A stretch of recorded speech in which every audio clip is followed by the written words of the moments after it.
raha teneniko kely fotsiny mombamomba an'le filma, io film io zany dia mitantara fiainana ankizivavy anankiray a mbola mipetraka ao amin'ny ray aman-dreniny a, dia nandalo fiainam-pitiavana izy a, izay ohatrany hoe nanova kely ny fomba fiainany a, zanaka kristianina izy. Dia le fomba niainany tao amin'ny ray aman-dreniny a, nisy fiovana rehefa nandalo rehefa niaona tamin'ny ankizy lahy anankiray izy, izay amin'ireo afisy ireo le acteur sy actrice ao anatin'le film. Dia momba an'izay le film raha lazaina amin'ny ambangivango, ny tena zavatra lazaina ao anatin'le film dia resaka fitiavana ny voalohany a, fitiavan'olon-droa, dia misy resaka filazana momba fitiavan'Andriamanitra ihany koa, dia fitiavana mpinamana. Izay ngambany raha atao bango-tokana fotsiny momba an'le film a. Io film io a tena zato isan-jato malagasy.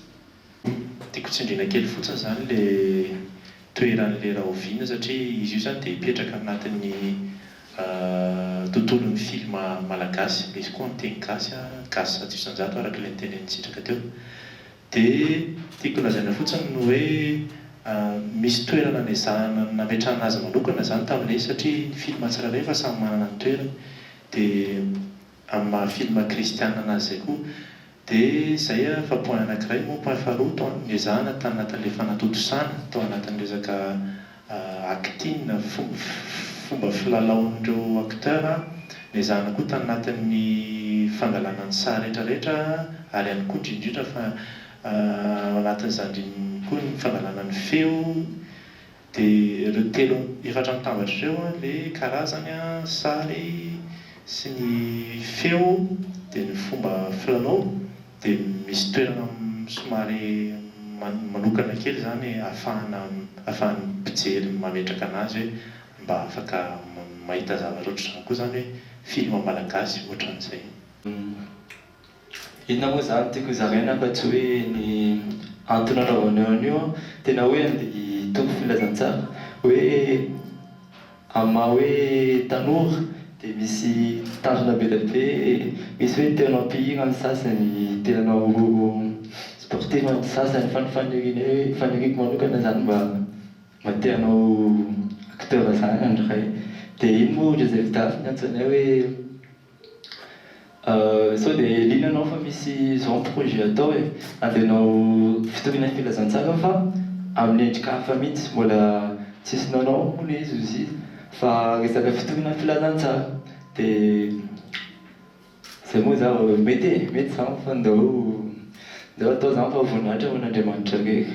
Ny nandritra ny tournage moa tamin'ny voalohany eo ihany le hoe atahotra kely, nisy trac kely hoe ho tafavoaka hoe ty sa ho tsy tafavoaka ihany.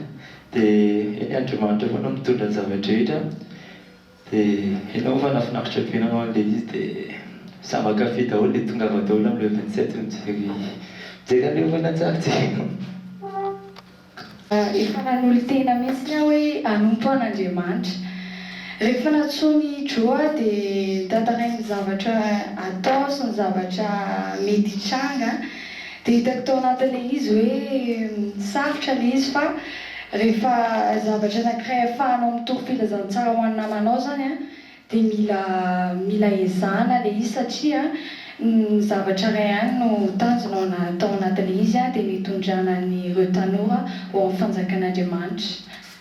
Izay nga amin'ny azoko izaraina. Dia tao anatin'ilay izy a, za moa zany tsy mpanao film, fa nanao ny zavatra rehetrarehetra, na ny caractère, na ny émotion, somary sarotrarotra kely tamiko, fa rehefa miaraka ny tenen'ny Andriana teo hoe rehefa miaraka amin'Andriamanitra dia tsy maintsy tout est possible. Dia isaorana voalohany indrindra aloha mpampianatra anay a, miandra rasoty miaina sitraka, nampianatra anay tao anatin'le fomba émotion sy ohatr'izany.